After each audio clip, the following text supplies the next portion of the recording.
నమస్తే, welcome to news line. నేను మీ anchor ప్రియ Ramesh.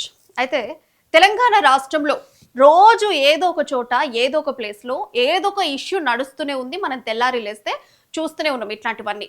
So recent గా డిసెంబర్ 21 కూడా రామగుండంలో ఒక ఘటన జరిగింది. ఆ ఘటనకి సంబంధించి ఒక వీడియో కూడా చాలా వైరల్ అవుతుంది. సో ఫస్ట్ మనం ఒకసారి ఆ వీడియో చూసి దాని తర్వాత మనం మాట్లాడదాం. PCR please play the video.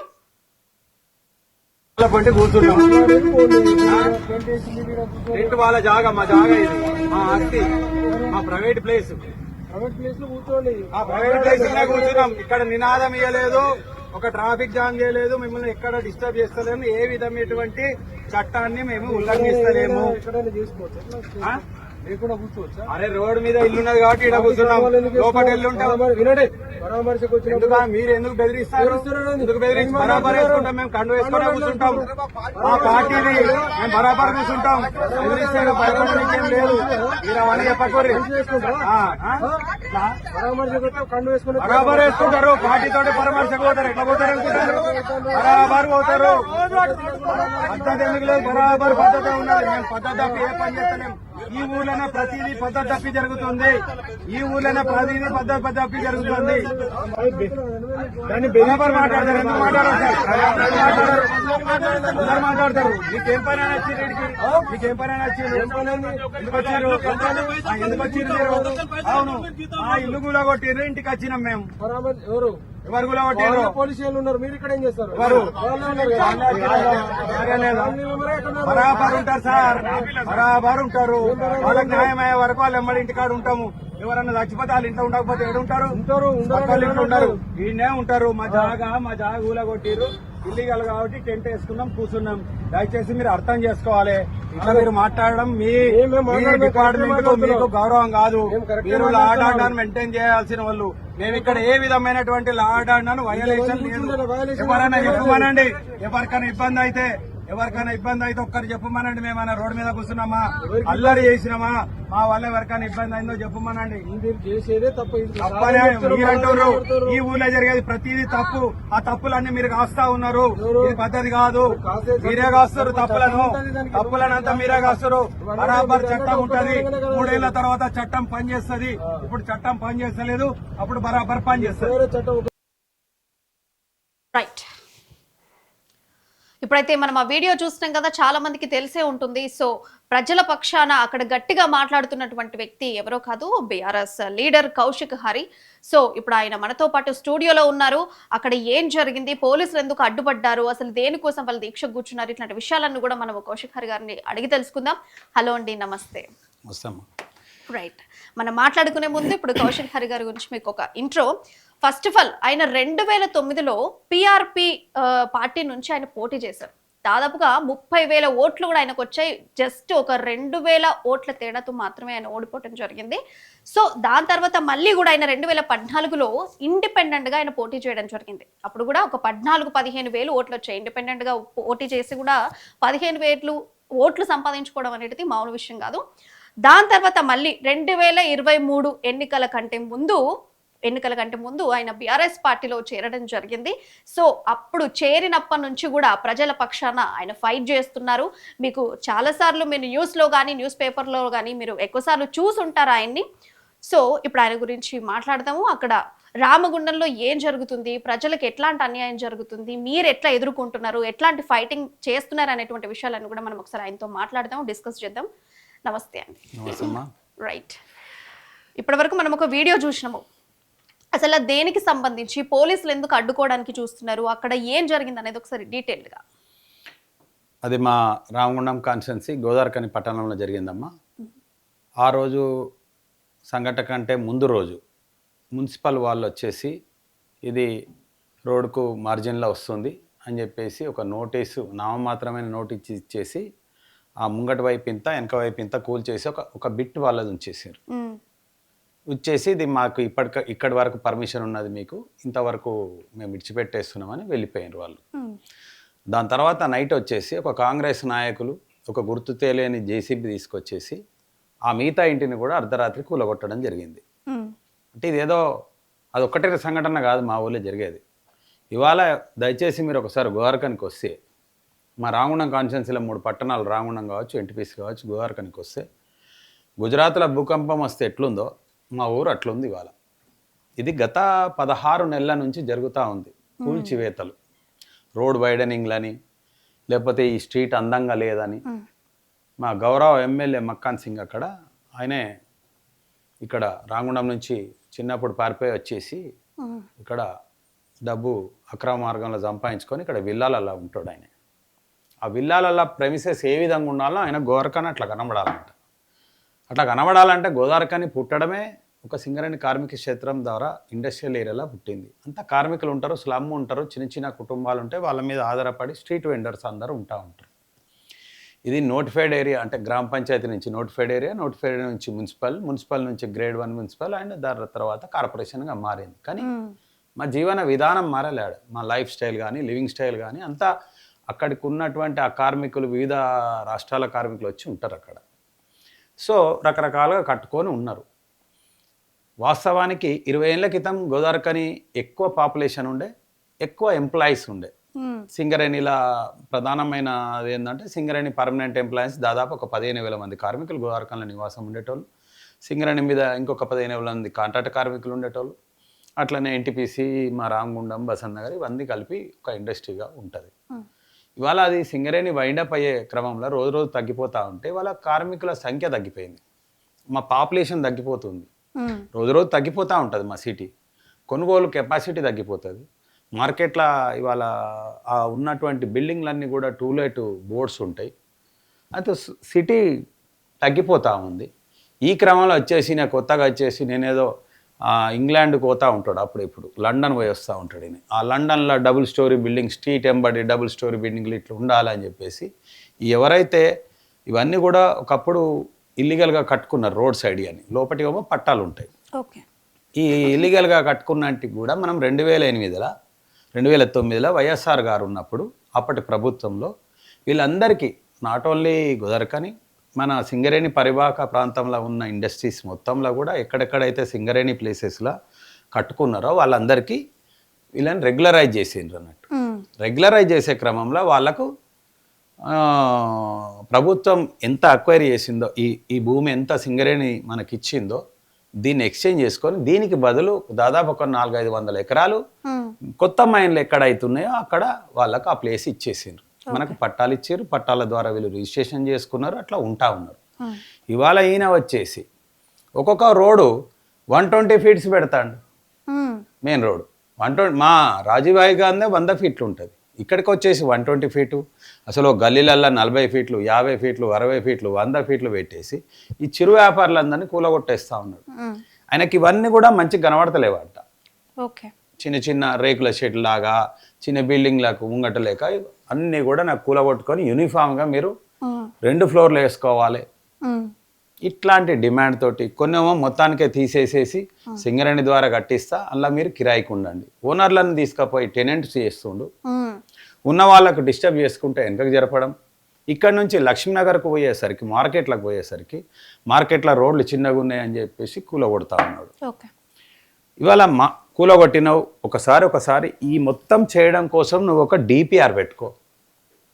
అసలు నువ్వు ఏం చేయాలనుకుంటున్నావు, మాస్టర్ ప్లాన్ ఏంది, నీ డిపిఆర్ ఏంది, కూర్చోపెట్టుకోవాలి. ఎవరు చేయాలి ఈ పని?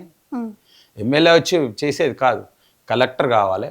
మాకు ఒక కమిషనర్ ఉన్నారు, మున్సిపల్ కమిషనరు, ఆమె కూడా ఐఏఎస్ ఆఫీసరు. వీళ్ళందరూ ఉండంగా నువ్వు ఎమ్మెల్యే రాత్రికి రాత్రి నిద్రలో కలబడితే పొద్దున వచ్చేసి ఈ స్ట్రీట్ ఇట్లా కూలగొట్టేయాలంటాడు. తెల్లారి డోజర్ వస్తుంది, జేసీబీ వస్తుంది, కూలగొడతా ఉంటుంది.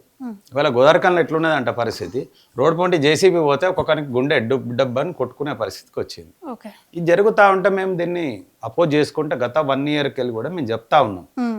ఈ క్రమంలో ఇంకా అక్కడ షాపింగ్ సెంటర్లల్లో మొన్న నువ్వు ఒక మార్జిన్స్ పెట్టిండు, అక్కడ వరకు వాళ్ళు కట్టుకున్నారు.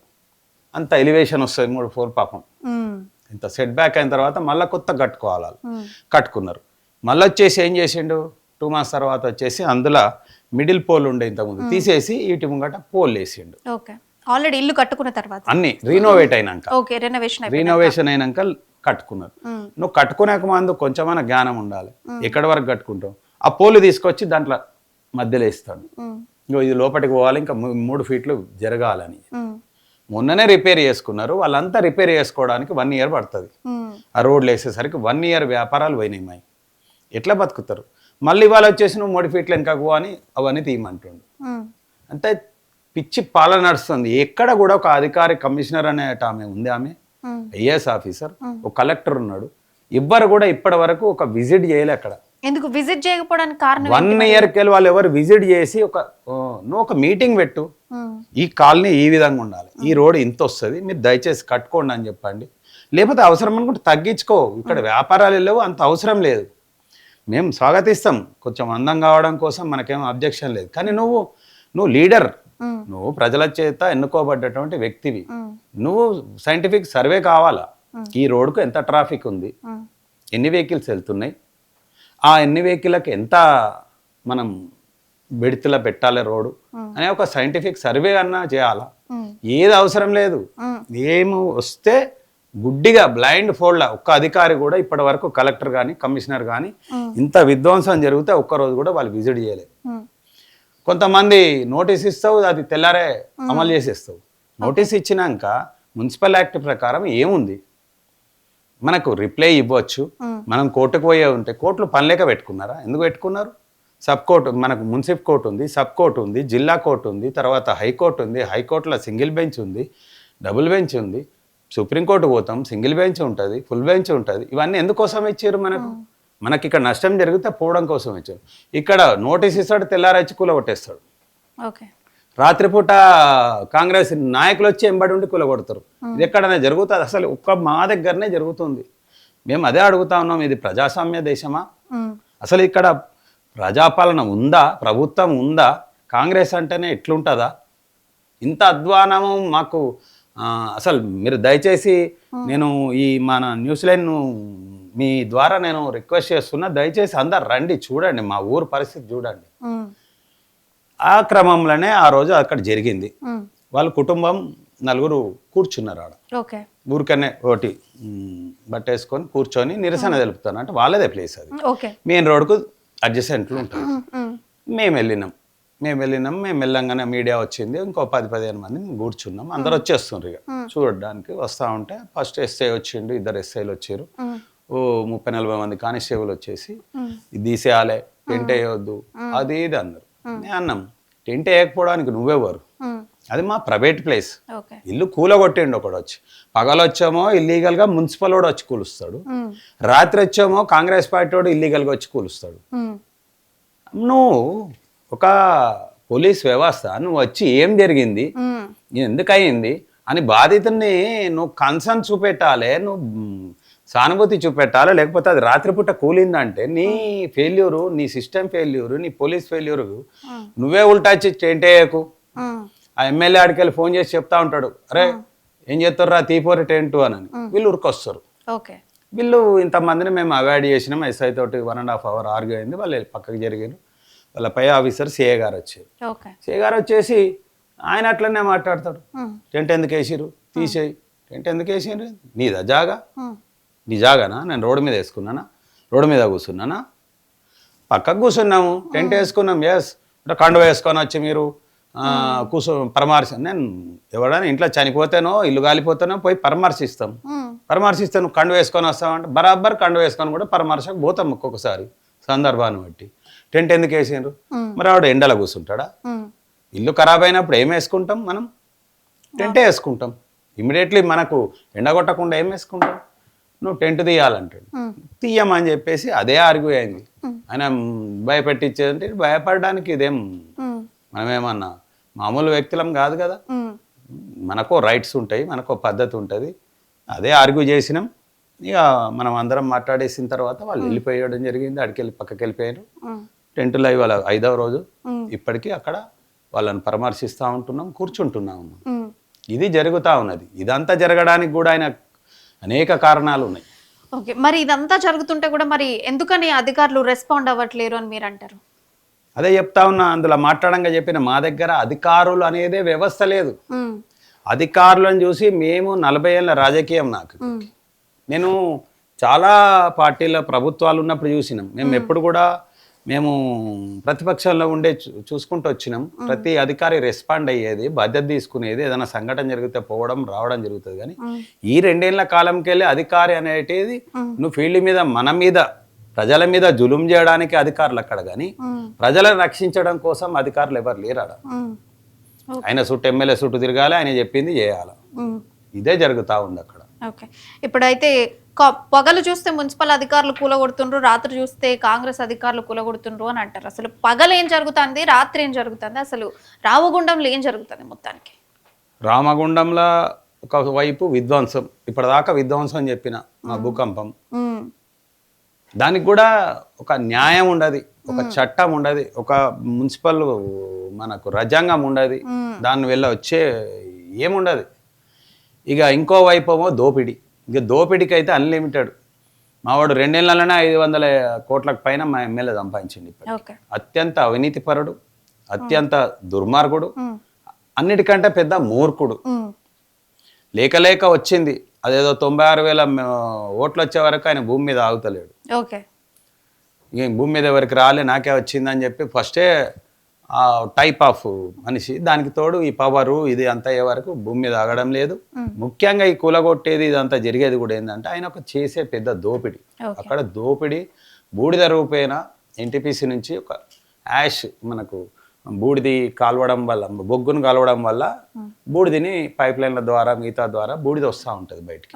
అది ఒక కల్పతరు వాడ మా దగ్గర. ఇక ప్రతిసారి జరిగేది. కానీ గతంలో ఉన్న వాళ్ళేమో అడేదైనా అవసరం ఉంటే అడుక్కున్నారు, వాళ్ళ వివిధ అవసరాల కోసం అడుక్కున్నారు. కానీ ఇక్కడ ఇది కాదు. దానికో 100 మంది కాంట్రాక్టర్లు ఉంటారు. అది ఇటుక బట్టీల కోసం కానీ, రోడ్ కన్స్ట్రక్షన్ కోసం కానీ, మిగతా దానికి ఇప్పుడు హాట్ కేక్ లాగా. ఒకప్పుడేమో మనమే ఎన్టీపీసీ వెహికల్స్ పెట్టి బయట దాన్ని ఫ్రీలో వేసేది. అటువంటిది ఇప్పుడు టన్నుకు 365 రూపాయలు కొన్ని రోజులు పలికింది. ఇప్పుడు 30 రూపాయలు నడుస్తుంది, 40 రూపాయలు నడుస్తుంది, ఫ్రీ కూడా నడుస్తూ ఉంది.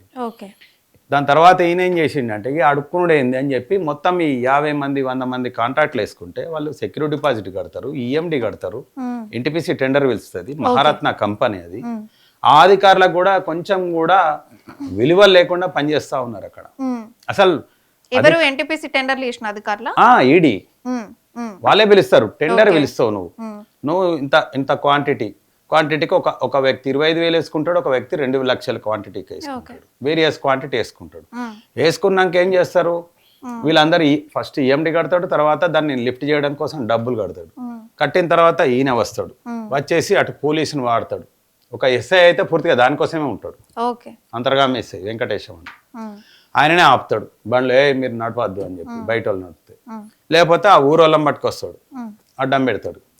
ఈ విధంగా దాన్ని మాఫియా లాగా చేసి ఒక 3 నెలలు అట్లా బంద్ పెట్టేసరికి పోలీసు అట్లా అడ్డం పెడుతూ ఉంటే మరి ఎవరు క్వశ్చన్ చేయట్లేరా? ప్రజలు ఎవరు రోజు పేపర్లో రోజు వస్తూనే ఉంటది. మాది పేపర్లో వస్తుంది, వీడియోలు వస్తుంది, మనకు మీడియా వస్తుంది. కానీ ఎక్కడ దాని మీద ఇప్పటి వరకు మేము సిగ్గుపడాల్సిన విషయం ఏంటంటే దాని పేరు మీద ఇప్పటి వరకు కూడా ఇంత చర్యలు లేవు. అన్ని టీవీలు మనకు ప్రధానమైనటువంటి టీవీలన్నిట్లో కూడా వచ్చింది, ప్రధానమైన పత్రికలలో కూడా శీర్షికల ద్వారా అనేక సార్లు వచ్చినాయి. మా ద్వారా మేము మాట్లాడుతున్నాం, సోషల్ మీడియా ద్వారా వస్తుంది. కానీ ఎక్కడ కూడా అన్ఫేర్గా ఇప్పుడు అట్లా వేసుకున్నోని అన్ని కట్టిన తర్వాత వాళ్ళని లోపలికి ఎంటర్ కానియాడు. ఒక్క ఈయననే కట్టేసుకొని రోజు 600-700 లారీలు వెళ్తాయి. లారీకి 5,000 నుంచి 7,000 రూపాయలు వసూలు చేస్తారు. అవన్నీ ఎక్కడ పోతుంది? 5,000 నుంచి 7,000 వరకు ఎవరు వసూలు చేస్తారు? అక్కడ 5 మిషన్లకు ఎన్టీపీసీ పర్మిషన్ ఇచ్చింది, అది ఈయననే మక్కాన్ సింగ్ మనుషులే ఇస్తారు. వాళ్ళే పెట్టుకొని ఆ డబ్బులు ఎందుకు మీ ఇంటికి పోతున్నాయి, నువ్వు ఎవరింటికి పోతున్నాయో చెప్పాలి అని చెప్పి మేము పోయిన సంవత్సరం నుంచి చెప్తున్నాం. అయితే పోషమ్మ కాడికి మమ్మల్ని ఒక విషయంలో మట్టి నువ్వు ఇట్లా చేస్తున్నావు అంటే మాకు ప్రమాణం చేయమని మేము పోయి పోషమ్మ కాడ ప్రమాణం చేసినాం. చేసిన తర్వాత మేము అక్కడికి వెళ్ళే సవాల్ వేసినాం, నువ్వు ఈ విధంగా దోపిడీ చేస్తున్నావు, నువ్వు మాకు మీద ఎలిగేషన్ పెట్టినావు, మేము వచ్చి ప్రమాణం చేసినాం, నువ్వు చెయ్యి. ఇప్పుడు మీ మీద ఎలిగేషన్ వేసింది ఎవరు? ఇళ్ళ మనుషులే. నేను ఒక మట్టి మొరుమూర్ల మట్టి అని చెప్పేసి దోసుకపోతా ఉన్నారు. దోసుకపోతా ఉంటే మేము దాన్ని క్వశ్చన్ చేసి ఆపినందుకు కౌశిక్ గారు డబ్బులు అడిగిండు, ఇయ్యకపోతేనే ఎలిగేషన్ పెట్టిండు అని వాళ్ళతోటి చెప్పించి, అడగలేదని అంటే పోషమ్మ కాడికి రమ్మని అంటే మేము పోయినామన్నట్టు పోయి స్నానం చేసినాం, చెప్పినాం. అక్కడ మేం చెప్పినాం ఇది చెప్తే ఇప్పటి వరకు లేదు. ఆ రోజు అంటే దాదాపు 7-8 months ఇది నడుస్తుంది. మిగతా రోజులలో ఊరులో జరిగినటువంటి మట్టి. అది మొట్టిది అయిపోయింది. అది ఇప్పుడు అంతా బూడిది. అది ఓకే, దాంట్లో అందరు అధికారులు ఇన్వాల్వ్ అయ్యి మట్టిని ఇప్పటికీ దాని చరిత్ర వస్తుంది. ఓకే, అయిపోయింది మట్టి అంటే 2 సీజన్లలో లేపట్టేసి అయిపోయింది. ఓకే, అంటే ఉన్న క్వాంటిటీ ఎక్కువ, దానికి పర్మిషన్స్ ఇచ్చినవి ఎక్కువ ఇచ్చేసి డబ్బులు కట్టించినవి తక్కువ, కొన్నిసార్లు అసలు డబ్బులే లేకుండానే వెళ్ళిపోయినాయి.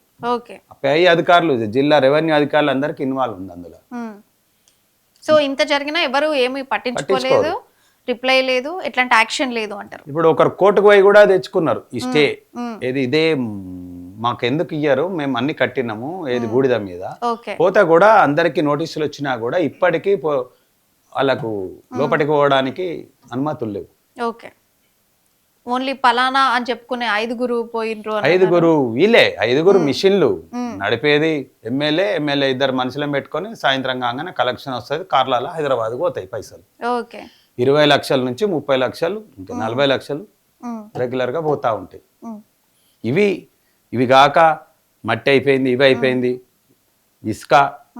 ఇసుక ఇప్పుడు మొన్నటి వరకు పాపం ట్రాక్టర్ల వాళ్ళు నడుపుకునేది, ఫ్రీ ఇసుక అని చెప్పేసి చెప్పిండ్రు, ట్రాక్టర్ వాళ్ళు నడుపుకున్నారు. ఇప్పుడు ఏం చేసిండు, ట్రాక్టర్ వాళ్ళను ప్రతిపక్షాలు అంటున్నాయని చెప్పి బంద్ చేసిండు. మేము ఎప్పుడు వాళ్ళ కోసం అనలేదు, మామూలు నడుపుకుంటే మాకేమీ అబ్జెక్షన్ లేదు. వాళ్ళని బంద్ చేసి తనే మొత్తం ఎన్టీపీసీకి కానీ బయటికి కానీ లారీల ద్వారా అమ్ముకోవడం కోసం ఇల్లీగల్గా దాని శాంక్షన్స్ ఇప్పుడు తీసుకుంటుండు. ఓకే, బూడిద ట్రాన్స్ఫర్ చేయడానికి ఇసుకను కూడా చేసుకోవడం కోసం ఇప్పుడు 3 లక్షలకు పైన ఆర్డర్ తీసుకున్నారు. దానికి అడ్వాన్స్ గా ప్రియర్ గానే వాళ్ళని బంద్ చేయించిండు. కాకపోతే ఏమంటాడు వాళ్ళకు, ప్రతిపక్షం వాళ్ళు చెప్పడం వల్ల నేను మీరు ఇసుక ఎత్తుకపోతా ఉంటే ట్రాక్టర్ వాళ్ళు ఎత్తుకపోతా ఉంటే వాళ్ళు ఫీల్ అవుతారు కాబట్టి నేను బంద్ పెట్టినా అని చెప్తాడు. అది ట్రాక్టర్ వాళ్ళకి తెలుసు ఏం జరుగుతుంది, అందరికి తెలుస్తా ఉంది. ఒకవైపు మట్టి, ఒకవైపు ఇసుక, ఒకవైపు బూడిద. ఓకే, మట్టి, ఇసుక, బూడిద 3 కూడా అన్యాయంగా పోతున్నాయి. ఆ సంపాదనను అదే విధంగా ఎన్నికలలో వీళ్ళు ఇచ్చిన హామీ 4,000 పెన్షన్ అని కానీ 6,000 పెన్షన్ అని కానీ మిగతా ఏవైతే స్కూటీ కానీ తులం బంగారం కానీ మిగతా అంశాలు అడుగుతా ఉంటే ఇవాళ ఇంకా మున్సిపల్ కార్పొరేషన్లలో ఇంకా నీకు వాళ్ళు డబుల్ బెడ్రూమ్ ఇల్లు, ఇంకా ఇందిరమ్మ ఇల్లు శాంక్షన్ కాలేదు, ఇంకా కొత్త పెన్షన్ రాలేదు. ఇవన్నీ అడుగుతారని చెప్పేసి ఇవన్నీ అడగకుండా ఉండడం కోసం ఈ సంపాదనను గురించి ఎవడు క్వశ్చన్ చేయొద్దని చెప్పేసి ఈ ఇండ్ల కూలగొట్టే కార్యక్రమం చేస్తుండ్రు. ఓకే, ఇండ్లు కూలగొడుతుంటే మరి ప్రజలు ఏం క్వశ్చన్ చేస్తున్నారు? వాళ్ళకి ఏమైనా ప్రత్యామ్నాయంగా ఏమైనా ఏర్పాట్లు చేసి కూలగొడుతుండ్రా, లేకుంటే ఎట్లా కూలగొడుతుండ్రు? అక్కడ ఏం జరుగుతుంది? ఏ విధమైన ప్రత్యాయం లేదమ్మా వాళ్ళకు. కొన్ని సెంటర్లలోనేమో వాళ్ళకు పట్టా ఉండి ఏదైతే వైఎస్ఆర్ పట్టా ఉండి రిజిస్ట్రేషన్ ఉన్న వాళ్ళ కూలగొట్టేసి వెనక సింగరేణి ద్వారా ఒక 100 మడగలు కట్టిస్తా ఉన్నారు. దాంట్లో పోయి కిరాయికి ఉండాలంటుండు. ఓకే, కిరాయికి ఉండాలి. నేను రెంటెడ్ గా మారిపోవాలి, నేను ఓనర్ను పోయి కిరాయిదారుడుగా మారిపోవాలి. అవి కొన్ని. మిగతా వాళ్ళకి ఏంటంటే అనవసరంగా కూలగొట్టుకుంటా వాళ్ళకి ఏం భయపట్టిస్తాడంటే ఎవరన్నా లీడర్ దగ్గరికి పోతానో మీరేమన్నా అల్లరి చేస్తే 10 ఫీట్లు కూలగొడతా. ఓకే, అల్లరి చేస్తే క్వశ్చన్ చేస్తే మీ దగ్గర ఉండేటువంటి నేను 10 ఫీట్లు కూలగొడతా. మీరు సపడేకుంటే 5 ఫీట్లు ఇట్లా సపడేక చేతులు కట్టుకొని ఉంటే 5 ఫీట్లు 3 ఫీట్లు కూలగొడతా. ఇది అట్లా బ్లాక్ మెయిల్ చేసేసరికి ఊర్లో ఎవరు మాట్లాడడం లేదు, ఎవరు కూడా బయటికి రారు. ఇవాళ మాట్లాడిన ఆయన తెల్లారి భయపట్టిస్తారు, మళ్ళా వానితో ఇంకేదైనా చెప్పిస్తారు. ఈ ఒక్క కుటుంబమే ఇవాళ రోడ్కి వచ్చి మాట్లాడుతుంది. దాదాపు 3-4 వేల కుటుంబాలల్లో నష్టం జరిగిన దాంట్లో ఇవాళ ఇతను ఒక్కడే. దీపావళి పండుగ రోజు కూడా ఇల్లు కూలగొట్టారు మేడం. ఓకే, దీపావళి పండుగ రోజు ఇల్లు కూలగొట్టేటువంటి ఇది చర్య ఎప్పటి నుంచి జరుగుతుంది రామగుండంలో? మనకు దాదాపు 14 months నుంచి జరుగుతుంది. 14 నెలల నుంచి. 14 నుంచి నాన్ స్టాప్. మనకు 2 దసరాలు పోయినాయి దీంట్లో. ఓకే, దసరా పండుగ రోజు కూలగొడతాడు, వినాయకుల పండుగ రోజు కూలగొడతాడు. స్ట్రీట్స్ అన్ని డెబ్రిస్ తోటి ఉంటాయి. ఇప్పుడు మీరు దయచేసి ఎవరైనా వచ్చి చూడండి, గోదావరికన్ని రామగుండం ఎన్టీపీసీని విజిట్ చేయండి. నువ్వు అభివృద్ధి చేస్తా ఉంటున్నావు. వచ్చిన నిధులన్నీ కూడా మన బీఆర్ఎస్ హయాంలో అప్పుడు కేటీఆర్ గారు టీఎఫ్ఐడిసి అర్బన్ డెవలప్మెంట్ కార్పొరేషన్కి వెళ్ళి ఇచ్చిన 100 కోట్లు, డిఎంఎఫ్టి 57 కోట్లు, అమృత్ ద్వారా వచ్చినటువంటి 240 కోట్లు టెండర్ స్టేజ్లో ఉండే ఆగస్ట్ సెప్టెంబర్ వరకు. ఆ టెండర్స్ లేట్ కావడం వల్ల అవన్నీ ఇప్పుడు వచ్చినాయి తప్పించి ఆయనే 20-30 కోట్ల మించి ఎప్పుడు తేలేదు. ఓకే, ఈ డబ్బులు వచ్చినాయి, ఉమ్, అవినీతి డబ్బులు వస్తున్నాయి, ఉమ్, నేను డెవలప్ చేస్తున్నాను ఓవైపు చెప్పుడు కూలగొట్టడం ప్రధానమైన అంశం. కూలగొట్టిన తర్వాత ఎట్లాంటి డెవలప్మెంట్ చేసిండు మరి ఆయన? ఏం లేవు ఇప్పటి వరకు, ఎవరిది వాళ్ళే చేసుకోవాల్సిందే. ఉమ్, ఆయన చేసేది ఏం లేదు, రోడ్ వేస్తాడు, మనం తెచ్చిన పైసలు ఉన్నాయి, ఉమ్, రోడ్ వేస్తుండు. ఉమ్, రోడ్ కూడా అబ్నార్మల్గా ఎందుకు, నీకు సైంటిఫిక్ సర్వే 100% ఉండాలి. ఆ స్ట్రీట్లా ఎన్ని వెహికల్స్ పోతున్నాయి, 2 వీలర్లు ఎన్ని, 3 వీలర్ ఎన్ని, 4 వీలర్ ఎన్ని, అసలు హెవీ వెహికల్ పోతుందా, పోనప్పుడు ఎంత అవసరం, ఉమ్, ఏముండదా. ఉమ్, అయినా నువ్వు ఒక లీడరు, ప్రజలు ఎన్నుకుంటే అయినవు. ఓకే. ఇంకెవరన్నా అధికారులు ఈ మాన్యువల్ నడవాలి అంటే గెలిచిన లీడర్ చేయాల్సిన బాధ్యత ఏంది? అరే దానివల్ల చాలా నష్టపోతుంది భయ్, మీరు ఇంకేదైనా మాడిఫై చేసుకోండి, దాన్ని తగ్గియండి ఉమ్, అని చెప్పాల్సింది. కానీ ఉమ్, పోనీ ఇంకేమైనా ఈ ఊరుకు గ్రోత్ ఉందా అంటే గ్రోత్ కూడా ఏం లేదు ఫర్దర్. ఓకే. అవసరం లేని లేన్లల్లో ఇస్తుండు. ఆ డెడ్ ఎండ్ వీటిలో కూడా ఇంత పెద్ద రోడ్లు, ఉమ్, ఇట్లా హింసకు గురవుతుండ్రు. దాని మీదనే మాట్లాడుతున్నాము. ఆ రోజు ఈ అధికారులను చూస్తే ఎక్కడ ఏం జరిగినా ఒక పోలీస్ అధికారి వస్తాడు అడ్డం, అంతే. ఓకే. ఎవరన్నా హక్కుల కోసం పోరాడినా వీళ్ళు ఏం మాట్లాడతారు ఉమ్, అంటే ఎట్లా అంటే ఒక హిట్లర్ పాలనలు చూడలే, నైజాం చూడలే మనం. కానీ అంతకంటే నిర్బంధమైనటువంటి వ్యవస్థ రామగుండంలో నడుస్తుంది. ఉమ్. మీరు మరి ఈ ఇష్యూని కలెక్టర్ వరకు తీసుకెళ్ళిరా? కలెక్టర్ వద్దకు చాలా సార్లు వెళ్ళాం, రకరకాలు. ఇంకా అసలైన విషయంకి వస్తే 50 మైసమ్మ గుళ్ళు కూలగొట్టిరు ఒకటే రోజు రాత్రి పూట. ఓకే. ఉమ్. మున్సిపల్ ఒకటే రోజు రాత్రి దొంగల లెక్క. ఓకే. ఎవడన్నా ప్రభుత్వ యంత్రాంగం ఉమ్, ఎవరు ఇవ్వాలా, ఈయన ఎమ్మెల్యే ఆర్డర్ ఇచ్చిండు, వాళ్ళు కూలగొట్టిరు. తెల్లారే వాళ్ళ వైఫ్ వచ్చేసి మేము చెప్పలేదు, మున్సిపల్ వాళ్ళు కూలగొట్టిరు, మేము వాళ్ళ మీద చర్యలు తీసుకుంటామంటే, ఉమ్, వాళ్ళ మీద నువ్వు చర్యలు తీసుకున్నావు, ఇప్పటివరకు కమిషనర్ని సస్పెండ్ చేయాలని మేము డిమాండ్ చేసినాం. ఉమ్, అసాధ్యమైందా? ఉమ్, మరి నువ్వే చెప్పకపోతే కమిషనర్ బాధ్యుడు అయితే వాళ్ళ మీద ఎందుకు చర్యలు తీసుకోలే? ఉమ్, మేము పెద్ద ఎత్తున రాస్తారోకో చేసినాం, అందరం కూడా అన్ని అఖిల పక్షాలు కలిసి. ఇప్పటివరకు చర్యలు లేవు. ఎవడన్నా అధికార యంత్రాంగాన్ని రాత్రిపూట కొడతారా అమ్మ? ఉమ్, లీగల్గా చేసే పని లీగల్గా 50 దారి మైసమ్మ గుళ్ళు, ఉమ్. 50. ఇది ఎప్పుడు జరిగింది? 50 దారి మైసమ్మ గుళ్ళు కూలగొట్టడం ఒక 1 మంత్ అవుతుంది, 1 1 మంత్ 1.5 మంత్. ఆ. పానిక్ అయిపోయినారు అందరు. అరే అంటే అంటే ఇప్పుడు నా ఏరియాలోనే కూలింది కావచ్చు, ఇది ఎవరో ముస్లిం కూలి ఇచ్చిండా, క్రిస్టియన్ కూలి ఇచ్చిండా, ఒక 2-3 అవర్స్ ఎవరికి అర్థం కాలే, ఉమ్, పానిక్ అయిపోయాను. తర్వాత తెలిసింది ఇదంతా. ఉమ్. ఇదంతా ఇప్పుడు 50 మైసమ్మ గుళ్ళు ఒకే రోజు కూలగొట్టడం జరిగిందా? ఒకే రోజు కూలగొట్టించి వీడియోలు ఉన్నాయి అన్ని. ఓకే. కూలగొట్టేసి చెత్త ట్రాక్టర్లలో అమ్మవార్లు అంటే దారి మైసలు అంటే ఇంత ఉంటాయి మేడం. ఉమ్, ఓకే. దారి మైసమ్మలు అవును, ప్రతి ఊర్లలో ఊరికి మనము మా దగ్గర ఏంటంటే సింగరేణి కార్మికులు మెయిన్ ప్రధానం. ఎవరు ట్రాఫిక్ పెరిగిపోయింది, ఎవరు డ్యూటీకి వెళ్ళేటప్పుడు వాళ్ళ ఇంటి ముంగట దాన్ని మొక్కిపోతారు. అవును, తొవ్వ మైసమ్మ అంటారు, దారి మైసమ్మ అంటారు. అవును, ఏడాదికి ఒకసారి పూజలు చేసుకుంటారు. అవును, ఖచ్చితంగా. దెబ్బకి ఒక 3-4 గట్టించారు మళ్ళీ. ఉమ్, ఉమ్, కానీ చేసింది తప్పు, కూలగొట్టమని ఒక మీటింగ్లోనే చెప్పిండు. మళ్ళీ నేను కూలగొట్టమని చెప్పలేదు, ఉమ్, నాకు సంబంధం లేదు, బూడిదకు సంబంధం లేదు, ఉమ్, మట్టికి సంబంధం లేదు. మేము చెప్పినాం మట్టికి సంబంధం లేకపోతే మట్టి కాడికి పోదాంపా. ఉమ్, ఈ మట్టిని ఎవరు తోడుకపోతుండు, ఓకే. ఎంత క్వాంటిటీ ఇచ్చిండ్రు, ఎంత క్వాంటిటీ ఇక్కడ ఉంది, ఉమ్, ఎంత క్వాంటిటీకి ఆర్డర్స్ ఇచ్చిండ్రు, ఉమ్, ఇది అడుగుదామని. అప్పుడు రాలేదు. ఇప్పుడు బూడిది 1 ఇయర్కి వెళ్ళి నడుస్తుంది, 1.5 ఇయర్కి వెళ్ళి నడుస్తుంది. మనం బూడిది కట్టకు పోదాంపా. ఈ 5 మిషన్లు ఇవ్వని, ఉమ్, ఇంకొకరికి ఎందుకు ఇస్తలేరు? మరి ఈ 5 మిషన్ల కలెక్షన్ రోజు ఎటుపోతుంది, పోదాంపా. ఉమ్, నీ కాకపోతే మనం పోదాం అందరం, ఉమ్, దానికి రాడు. ఉమ్, నేను అవినీతి పరుని కాదు, నన్ను తిడుతుండ్రు, తిట్టకపోతే ముద్దు పెట్టుకుంటామేమి? ఇన్ని ఇల్లు గులగొడితే తిట్టకపోతే వేరే ఊర్లో అయితే కొడతారు. 50 గుళ్ళు ఒక్కరోజు గులగొడితే ఆ మనిషిని ఏం చేస్తారు కావచ్చు వేరే ఊర్లలో అయితే. అసలు 50 ఇండ్లు కూలగొట్టడానికి రీజన్ ఏంటిది? ఫస్ట్ 50 గుడులు, సారీ 50 గుళ్ళు కూలగొట్టడానికి రీజన్ ఏంటి? అందంగా లేవాట అవి, రోడ్డు మీద అక్వాడ్ కనబడుతున్నాయట. ఆయన లండన్లో తిరుగుతాడు కదా, పైసలు ఎక్కువ అయిపోయినాయి, అవన్నీ షో లేదంట. సో అందంగా లేదు అనే రీజన్ తోటే కూలగొట్టిరని చెప్పిరా? మరి ప్రజలు ఎట్లా రియాక్ట్ అయ్యారు ఇది ఇంత జరుగుతుంటే? భయపడుతుండ్రు ఎవరైనా. ఇంకెక్కడ ఇవి ఇప్పుడు నేను చెప్తా మీకు సింపుల్ ఉదాహరణ. విక్రమార్కుడు సినిమా ఉండే కదా, మన ఆయన పేరు రవితేజ, వాడు బావూజీ అని ఒకడు, టీట్లా అని వాడు తమ్ముడు ఉంటాడు చూసిరు. ఆ ఊర్లో ఎట్లా నడుస్తుందో సేమ్ అట్లనే నడుస్తుంది మా దగ్గర. ఆ సినిమాల బావూజీ తీట్లగాడు ఎట్లా ఉంటాడో వీళ్ళు అంతే, ఇక అట్లా నడుస్తా ఉంది ఇప్పుడు ప్రస్తుతానికి. ఇప్పుడు రామగుండంలో అనేది ఊర్లో ఒక దిక్కు మట్టి, ఒక దిక్కు ఇసుక, ఒక దిక్కు బూడిద, ఒక దిక్కు 50 గుళ్ళు కూలగొట్టడం, ఇల్లు 2000 పైన ఇల్లు కూలగొట్టడం. ఓకే. 2000 ఇండ్లు కూలగొట్టడం. మరి ఇన్ని సమస్యలు ఉంటే అధికారులంతా ఏం చేస్తుండ్రు? ప్రజలు ఎందుకు భయపడుతూ ఉండిపోవాల్సిన సిచ్యువేషన్ వచ్చింది? మున్సిపల్లో యంత్రాంగమే లేదు అక్కడికి, అసలు ఒక మనిషి నరమానవుడు పోయే పరిస్థితి లేదు, పోతే రెస్పాండ్ అయ్యేది లేదు. ఇట్లాంటి ఒక సిచ్యువేషన్ వచ్చిందంటారు. సో ప్రజలు చూసారు కదా. అందుకోసమే మొన్న మేము చెప్పినాం చట్టం ఇక్కడ పనిచేస్తలేదు, 3 ఏళ్ళు చట్టం పనిచేయదు, వస్తుంది. వచ్చిన తర్వాత తప్పకుండా ఈ కూల్చివేతలకు బాధ్యతలు ఎవరెవరైతే అధికారులు ఉన్నారో, మున్సిపల్ అధికారులు కావచ్చు, పోలీస్ అధికారులు కావచ్చు, ఏమేం కేసులు పెట్టి అబద్ధం కేసులు పెట్టి ఇవన్నీ చేస్తారో అధికారుల మీద తప్పకుండా కేసులు అయితే వీళ్ళను జైలుకు పంపడం ఖాయం. ఈ 3 ఏళ్ళు అయితే మేము ఎంత కొట్లాడినా కానీ ఇక్కడ మమ్మల్ని ఈ ప్రభుత్వంకు హైదరాబాద్లో అంతే ఉంటది. మరి అక్కడికి వెళ్ళి అంత దోపిడీ చేస్తా ఉంటే సంచులు ఇక్కడికి కూడా వస్తున్నాయి కావచ్చు, మాకు తెలియదు. అందుకోసం వాళ్ళు కూడా కళ్ళు మూసుకొని ఉంటుండ్రు. సో మొత్తానికైతే కౌశిక్ గారు మీరు ప్రజల పక్షాన గ్రేట్ ఫైట్ చూపిస్తున్నారు. సో ఇట్లనే చూపిస్తూ ముందుకెళ్ళండి, ప్రజల పక్షానే ఉండండి. సో ప్రజలు చూసారు కదా రామగుండంలో ఇన్ని సిచ్యువేషన్స్ జరుగుతున్నాయంట. ఇది వాళ్ళ స్పెషల్ చిచ్చా. Bye bye.